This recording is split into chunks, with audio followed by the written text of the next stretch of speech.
Can you believe it? Late at night, Dr. Glenn went alone to Lady Scotty's residence to examine her. The moment he saw the tumor on her chest, he realized how serious the situation truly was. His instincts as a doctor immediately took over. He almost forgot about the patient's feelings and began a full examination. The biggest problem, however, was that even if Scotty agreed to surgery, they didn't have enough staff, especially no one skilled in delicate suturing. Glenn knew very well that he needed to find someone he could truly rely on. At that moment, a name came to mind, Aranya. After convincing his mentor to take charge of the operation, Glenn began searching for assistance. At first, Aranya refused to help. She only agreed after Neeks promised that, if Aranya joined, she could wear the same nurse's uniform. With the staffing issue temporarily resolved, preparations for the surgery began immediately. Next, Glenn went to the workshop and found Neem hard at work. He asked her to take him to see the owner. But on the way, an accident happened. Because the Cyclops tribe isn't good at judging distance, Neem bumped into someone, lost her balance, and fell straight into Glenn's arms. In her panic, she crashed into the railing again, tearing her clothes in the process. And so, with handprints still on his face, Glenn finally met the workshop owner. He explained his request. Since dragons possess physical strength dozens of times greater than other races, they needed instruments designed specifically for dragons. All costs would be covered by the central hospital, but they only had 1 month. After a long moment of thought, the owner agreed. However, he admitted that while most tools could be completed on time, the suturing needle would be extremely difficult. Dragon blood vessels were far too tough for ordinary needles to pierce, so he assigned the most difficult task to Meme. She froze on the spot. With her current skills, she felt it was nearly impossible, but the owner trusted her completely. Time passed quickly. One custom tool after another was completed. Professor Thulhi personally tested the blades and gave them high praise, confirming they were more than sharp and stable enough even for a dragon. Yet the most critical piece, the suturing needle, was still unfinished. The owner insisted that Neem complete it on her own. Watching this, Glenn was reminded of the time he had performed a high-risk surgery by himself. A sudden challenge with no warning. Because of that experience, Glenn firmly believed Neem could succeed. The next day, Eiley rushed over in a panic. News came from the workshop. Neem had suddenly collapsed. Glenn arrived immediately and found her lying on the floor, barely conscious. He quickly checked her breathing and loosened her clothes to ensure her airway was clear. It was severe heat stroke. Even unconscious, Neem kept murmuring about the suturing needle. Since childhood, she had dreamed of becoming a craftsman, not to make weapons of war, but tools meant for peace. One day, someone appeared and told her she would no longer forge weapons, but instead create medical equipment for the central hospital. The same craftsmanship, used to save lives. This time, it was to save Scotty. And for Meme, it was a once-in-a-lifetime opportunity. When she woke up in the hospital, her first instinct was to get back to work. But when she noticed Glenn's gentle expression, she realized her clothes were open and quickly hid under the blanket in embarrassment. After confirming she was fine, Glenn returned to the workshop at once, just as the master was about to take over himself. Meme firmly declared that she had found a solution. Her inspiration came from a spinning wheel. By rotating at high speed, steel could be stretched continuously into extremely thin yet incredibly strong wire. With further precision processing, they could mass-produce needles capable of suturing dragon blood vessels. In her excitement, she bumped into Glenn again. At last, the final tool was complete. The surgery could finally begin. During preparations, Neeks noticed Glenn discussing technical details with Aranya nearby, their atmosphere unusually close. She interrupted abruptly, pointing out an error in the order of the medical records. Glenn was confused. He had already checked those documents repeatedly. Then Neeks reminded him that he needed to go to the central hospital. Realizing he also had a meeting to attend, Glenn hurriedly packed his things and said he might not be back for dinner, then rushed off. After he left, Aranya teased Neeks, saying that, if she wanted attention, she should say so. But Neeks didn't mind. From the near-final farewell years ago, to their reunion at the academy, she had waited far too long. Now, she was certain Glenn would return. Night fell. After a long day's work, Neeks and Aranya went to a tavern to relax. This time, they were joined by Salia, who only drank juice.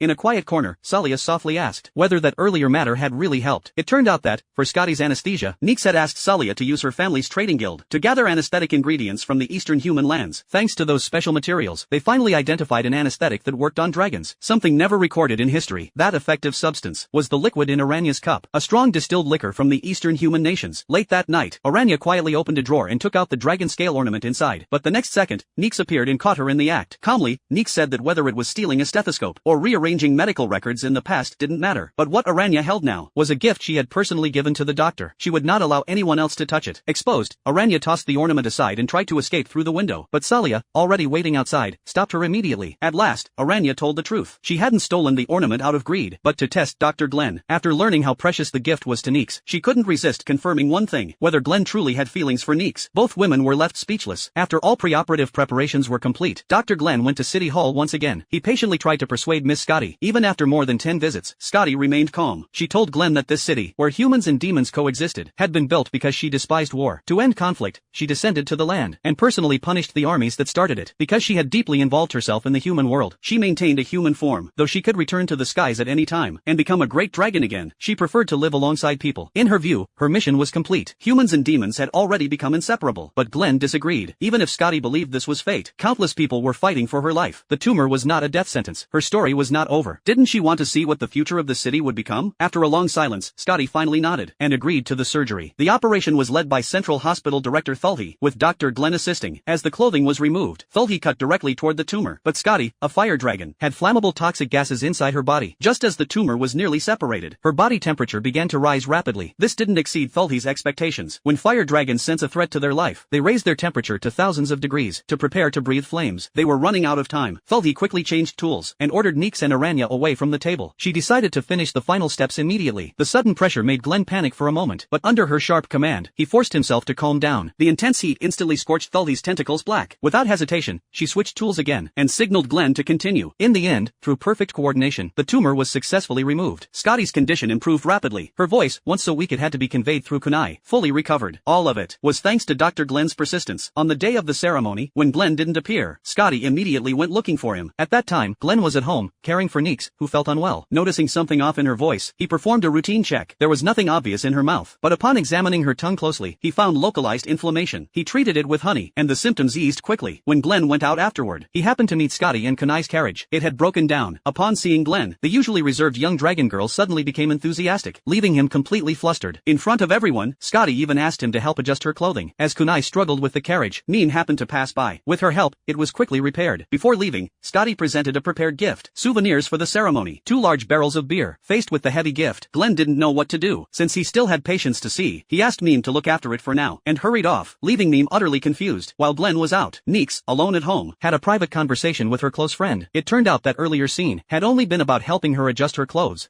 At the same time, a giantess from the Harpy village was helping villagers move boulders blocking the waterway. Afterward, the village chief offered carefully prepared food as thanks. Honestly, it probably wasn't even enough to fill the gaps between her teeth. The giantess didn't mind and instead gave the villagers gifts she had casually gathered in the mountains. Eventually, Meme finally waited for Glenn to return. He had already contacted people to help transport supplies, and the one who came was Salia. After escorting Meme home, Salia accompanied Glenn back to the clinic. For a noble young lady to do manual labor like this, only Dr. Glenn could manage it. Yet Salia had no complaints. In her heart, Glenn was already family. She even began seriously thinking about marriage, and wondering when her father would return. The flood of thoughts left Glenn at a loss. As evening fell, Neeks grew uneasy when Glenn hadn't returned. She worried he might have gotten himself into trouble again. At that moment, Aranya added fuel to the fire, hinting that the doctor was quite popular, and things might be heading in a delicate direction. Perhaps he was entangled with other women. Before long, Eiley appeared at the clinic with large amounts of food. They were gifts from the giant and the villagers, meant to thank Dr. Glenn. Soon after, Glenn finally returned, surprisingly, with even more food. Everyone he had helped along the way had insisted on giving him something. The goodwill nearly filled the clinic. At this rate, they wouldn't need to worry about food for 10 years. To handle it properly, Glenn decided to host a grand party in the town square, so everyone could share the harvest and gratitude together. However, when Salia saw so many women gathered around the doctor, a quiet jealousy surfaced. She muttered that another formidable rival had appeared. Aranya asked who it was. Salia didn't answer. She simply looked toward the crowd in the distance,